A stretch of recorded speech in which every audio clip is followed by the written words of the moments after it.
नमस्कार, मैं हूं निवेदिता शुक्ला।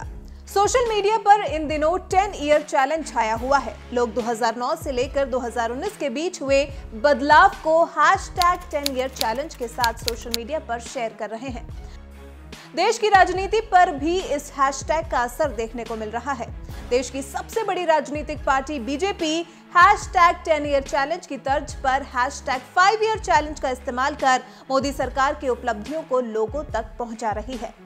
बीजेपी के ट्विटर हैंडल से एक के बाद एक कई तस्वीरें #5 ईयर चैलेंज के साथ पोस्ट की गई हैं, जिसमें बदलते भारत की तस्वीरें दिखाई गई हैं।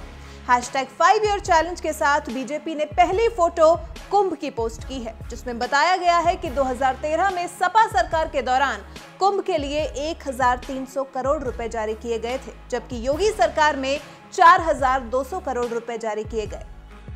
एक और ट्वीट में बीजेपी ने असम और अरुणाचल को जोड़ने वाले बोगी बील की तस्वीर भी शेयर की है, जिसमें बताया गया है कि जो बोगी बील सालों से अधूरा था, वो मोदी सरकार में पूरा हुआ।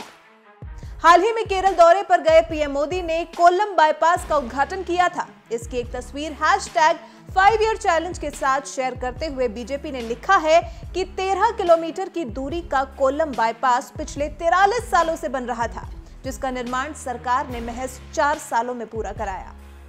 बीजेपी ने एक और ट्वीट में बताया है कि 2013 में 18,452 गांवों में बिजली नहीं थी। 2019 तक इन सभी गांवों में बिजली पहुंचाई गई। मोदी सरकार में देश में बिजनेस करना कितना आसान हुआ है, बीजेपी ने इसे #5 ईयर चैलेंज के जरिए एक तस्वीर पोस्ट करते हुए बताया है। ट्वीट में दिखाया गया है कि किस तरह से 2014 में Bharat ease of doing ranking में 142वें स्थान पर था, जो इन 5 सालों में 77वें स्थान पर आ गया। कुछ और ट्वीट्स में बीजेपी ने घरेलू गैस कनेक्शन की हर घर तक पहुंच, स्वच्छ भारत अभियान के तहत करीब 95% घरों में शौचालय निर्माण को भी इन 5 सालों में हुए बदलाव के तौर पर दिखाया है।